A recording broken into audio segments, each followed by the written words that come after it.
પૂરમાં તબાહ થઈ ગયેલા બનાસકાંઠાના ગામડાઓ 6 વર્ષ બાદ ફરી ધબકતા થયા. ખંડેર બનેલા 5 ગામના લોકોને ઊંચા વિસ્તારમાં પ્લોટ ફાળવવામાં આવતા ગામમાં છવાયો દિવાળી જેવો માહોલ.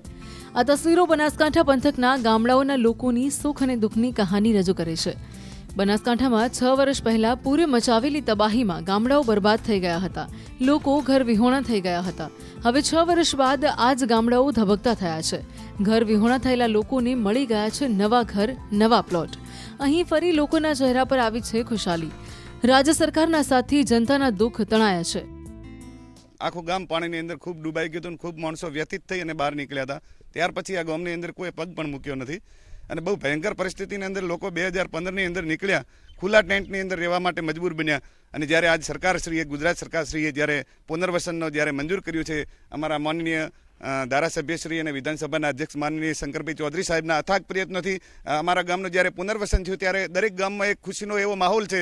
અત્યારે દિવાળી જેવો અમારા ગામની અંદર માહોલ છે, કારણ કે 467 જેટલા પરિવારો જ્યારે બિલકુલ પાણીની અંદર ડૂબાઈ ગયા હતા અને જ્યારે અત્યારે ઊંચાણવાળા ભાગની અંદર અમારે 27.5 એકર જ્યારે જમીન ગામતળની મંજૂર થયેલી છે, ગામતળની અંદર અમને પ્લોટો અને મકાનોની સહાય જ્યારે સરકારશ્રી અને શંકરભાઈ સાહેબના પ્રયાસોથી મંજૂર થઈ છે, ત્યારે અમને ખૂબ આનંદની લાગણી થાય છે. ગામની પરિસ્થિતિ અત્યારે પણ તમે જોઈ શકો તો આખું ગામ જે એક જૂનો ખંડેરો એ ટાઈપનું દેખાઈ રહ્યું છે અને ઘણા માણસો અસરગ્રસ્ત થયેલા હતા.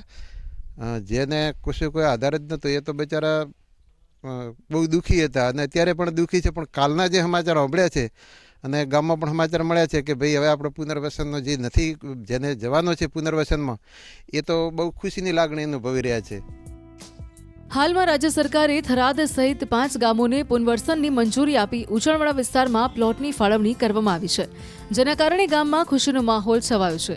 પૂરની સ્થિતિમાં લોકો સ્થળાંતર કરીને ગામની બહાર વસવાટ કરે છે. ગામ લોકોએ રાજ્ય સરકાર પાસે સહાયની માંગ કરી હતી.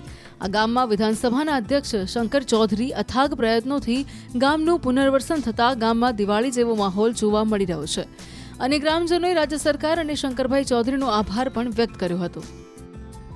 તો ખૂબ રાજી અમે તો પ્લોટ આલી જઈએ તો અમે સરકારને ખૂબ રાજી છું.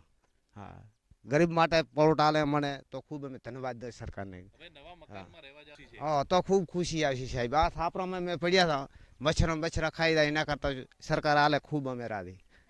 વરસાદ આવે તો હેરાન ગતિ થવા બાળ બચ્યા અમે. વરસાદ આવે તાર તો ગામમાં આમ રહેવું હેઠું થાય છે, પણ હવે શું કરો, કાંઠા થઈ ની રહો. રાજ્ય સરકારે 5 ગામોના પુનર્વસનની પ્લોટની ફાળવણી કરી છે, જેમાં પહેલી કેટેગરીમાં 100 ચોરસ મીટરના પ્લોટ માટે 1.5 લાખ આપવામાં આવશે, બીજી કેટેગરીમાં 200 ચોરસ મીટરના પ્લોટ માટે 2.5 લાખ અને ત્રીજી કેટેગરીમાં 250 ચોરસ મીટરના પ્લોટના બાંધકામ માટે 3 લાખ આપવામાં આવશે. જ્યારે પૂર આવ્યું 2015 ને 17માં, ત્યારે અંદાજે લગભગ 125 પરિવારો એ અસરગ્રસ્ત થયા હતા. એમને પોતાનું ઘર છોડવું પડ્યું હતું અને એમાંથી ઘણા બધાને રેસ્ક્યુ કરીને પણ બહાર કાઢ્યા હતા. એ બધા જ પરિવારો આજે એમના ઘરે દિવાળી જેવો માહોલ થયો છે. રાજ્ય સરકાર દ્વારા 5 ગામોના 787 પરિવારોને ઊંચાણવાળા વિસ્તારમાં પ્લોટની ફાળવણી કરી 5 ગામોમાં દિવાળી જેવો માહોલ છે. નાગલા સહિત બનાસકાંઠાના 5 એવા ગામો છે જે ગામોમાં દર વર્ષે ચોમાસું આવે છે ત્યારે પાણી ભરાઈ જાય છે અને લોકોને મુશ્કેલીનો સામનો કરવો પડે છે.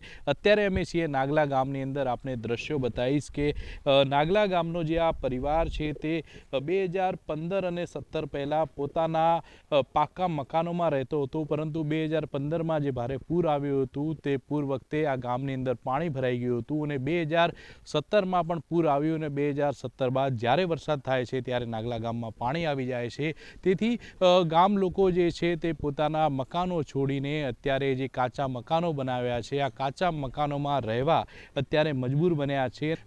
જે આ ભાઈ છે, વાત કરીશું તેમના જોડે. શું નામ છે તમારું? મારું નામ ઈશ્વરભાઈ દેવસીભાઈ પ્રજાપતિ. ઈશ્વરભાઈ, ગામમાં પાકા મકાનો હતા, એવું તો શું થયું કે તમારે અહીંયા રહેવા આવવું પડ્યું? અહીંયા રહેવા માટે અમારે 15માં પૂર આવ્યું.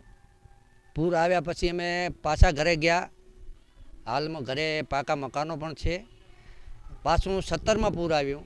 17માં પૂર આવ્યા પછી અમે અહીં વગડામાં જ મકાન બાંધીને રહીએ છીએ. અને અત્યારે જ્યારે શંકરભાઈ ચૂંટણી લડતા હતા ત્યારે એમણે વાયદો કરેલો હતો કે હું જીતીને આવીશ તો નાગલા ગામને પુનર્વસન અપાવીશ. અને આજ જીતીને આવ્યા પછી સરકાર દ્વારા એમની કોશિશ જારી હતી અને આજે એ રંગ લાવી છે અને અમને નાગલા ગામને પુનર્વસન મળ્યું છે, પ્લોટ આપવાના છે અને મકાન દીઠ પૈસા પણ આપવાના છે. એટલે આજ નાગલા ગામને ખુશીનો માહોલ છે અને ખૂબ ખૂબ ધન્યવાદ છે શંકરભાઈ ચૌધરીને કે આજ થરાદની જનતા અને નાગલાની જનતા પણ આજ ખુશીથી ઝૂમી ઉઠી છે. જે મકાનો હતા તે લોકોને 477 નવા પ્લોટો ફાળવવામાં આવશે, તેમજ 477 જેટલા પ્લોટો પર મકાનો બનશે અને એમને સહાય પણ આપવામાં આવશે. તેને લઈને અત્યારે તો ગામમાં ખુશીનો માહોલ જોવા મળી રહ્યો છે. કિશોર તુવર, ન્યૂઝ 18 ગુજરાતી, બનાસકાંઠા.